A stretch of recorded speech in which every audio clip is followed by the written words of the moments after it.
Role. Johnny Johnny yes पापा और rain rain go away, ये ऐसी कविताएं हैं जो हम बचपन से पढ़ते और सुनते आ रहे हैं। हालांकि अब ये सियासी मुद्दा बन गया है। हमारे साथ बात करने के लिए प्रदेश सरकार के उच्च शिक्षा मंत्री योगेंद्र उपाध्याय जी हैं। योगेंद्र जी, जो ये कविताएं हैं बचपन से पढ़ते सुनते आ रहे हैं, आखिर क्या इशू है, क्या है इसमें दिक्कत जिस पर आप आपत्ति जता रहे हैं? आपत्ति जताने वालों से पूछिए, उनके पास कोई मुद्दे नहीं हैं। विपक्ष के नेता हैं, बड़े नेता होंगे अपने दल के, उनके पास कोई मुद्दा नहीं है। उनका एआई, अब वो एआई से मुद्दे तलाश रहे हैं, एक्स्ट्रा एआई से तलाश रहे हैं। उसी तलाश में शायद ये मुद्दा निकल कर आया है। जबकि मेरा स्पष्ट मानना है और इसको कोई इनकार नहीं कर सकता कि शिक्षा संस्कार युक्त होनी चाहिए। वो संस्कार विहीन ना हो। संस्कार विहीन शिक्षा ठीक उस तरह होती है जैसे रूपवती भिखारिणी समाज में आदर का पात्र नहीं होती। तो अब उसमें जाने अनजाने में भी हम कोई ऐसी बात ना समझा दें, ना पढ़ा दें, जिससे कि कुसंस्कार पहुँचे या संस्कार विहीन हो जाए बच्चा। जैसे उसका उदाहरण देते समय मैं ये कहता हूँ उनसे कि Johnny Johnny yes papa, eating sugar no papa, यानी झूठ बोलने का संस्कार चुपचाप उस कोमल हृदय पर, कोमल मस्तिष्क पर चला गया। टेलिंग लाई नो पापा, यानी फिर दो बार ओपन माउथ हा, यानी बड़ों का सम्मान ना करने का संदेश चला गया।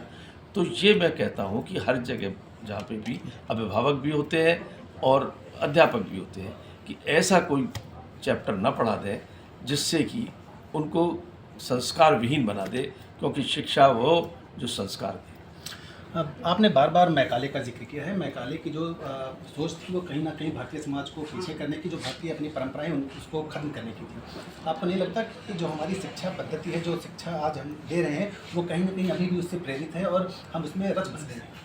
देखिए, लॉर्ड मैकाले ने कितनी धूर्ततापूर्ण कार्य किया था इस हिंदुस्तान के। अपने देश के लिए उसने भले ही अच्छा किया, लेकिन मेरे भारत के लिए बहुत बड़ा नुकसान दिया था। और जिसे बरसों तक भारत ढोता चला आया, उसने अपने पिता से कहा, जब उसके पिता ने पूछा कि हिंदुस्तान से लौटे हो, क्या करके आए हो अपनी कौम के लिए, अपने देश के लिए, उसने कहा मैं वो शिक्षा पद्धति दे के आ रहा हूँ जो आने वाले वर्षों तक काले अंग्रेज पैदा करेगी। वही दे के गया, उसी की देन है ये सब जो मैं बता रहा हूँ आपको। लेकिन वर्षों से बाद 2020 में जो शिक्षा नीति बनी, NEP 2020, उसका मूल आधार यही है। जैसे लॉर्ड मैकाले की शिक्षा पद्धति का मूल आधार था काले अंग्रेज पैदा करना, उस मूल आधार के सरकमफ्रेंस में पाठ्यक्रम तैयार करना, जिसकी देन ये थी पोएम्स। ऐसे ही अब जो 2020 बनी है, उसका मूल आधार है शिक्षा को संस्कार से जोड़ना, शिक्षा को रोजगार से जोड़ना, शिक्षा को तकनीक से जोड़ना। तो संस्कारित शिक्षा उसका आधार है और धीरे धीरे उसमें परिवर्तन आ रहा है और बहुत तेज़ी से परिवर्तन हो रहा है। सरकार का विस्तार हो गया है, संगठन में विस्तार की फेरबदल की बात हो रही है, जल्दी फेरबदल देखने को मिलेगा। तो क्या मान लिया जाए कि भारतीय जनता पार्टी अब 2027 के एक्शन मोड में आ गई है? हालांकि जो विस्तार हुआ उस पर लेकर विपक्ष ने सवाल उठाया। देखिए, भारतीय जनता पार्टी सतत जीवंत संपर्क जनता से रखना वो पार्टी है। सर्वव्यापी सर्वस्पर्शी हो ये पार्टी है। इसलिए हम लोग तो हमेशा ही जनता के बीच में रहते हैं और जो जनता के बीच में रहता है, उनके बीच कार्य करता रहता है, तो हमेशा उसको चुनाव में लाभ मिलता है।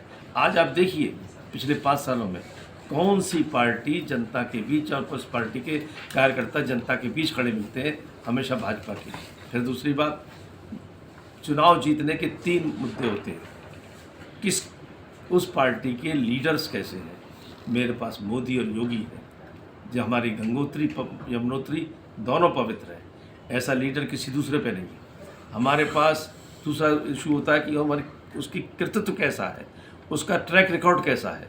तो पिछले लगभग 11-12 साल का मोदी जी का ट्रैक रिकॉर्ड और 9 साल का योगी जी का ट्रैक रिकॉर्ड इतनी उपलब्धियों से भरा है कि कोई उसके बयान ही नहीं किया जा सकता।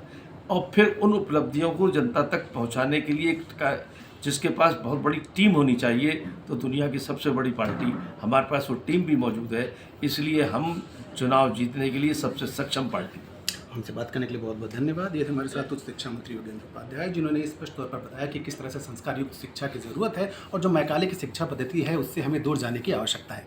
साथ ही साथ उन्होंने पॉलिटिकल जो अपडेट्स हो रही हैं उस पर भी अपनी बात रखी और बताया कि जो मंडल विस्तार है, जो संगठन का विस्तार होने जाना है, वो भारतीय जनता पार्टी की नज़र कहाँ पर है और विपक्ष के तमाम जो दावे थे उसको उन्होंने बेदम करा दिया। Anand Singh, APN news, Lucknow.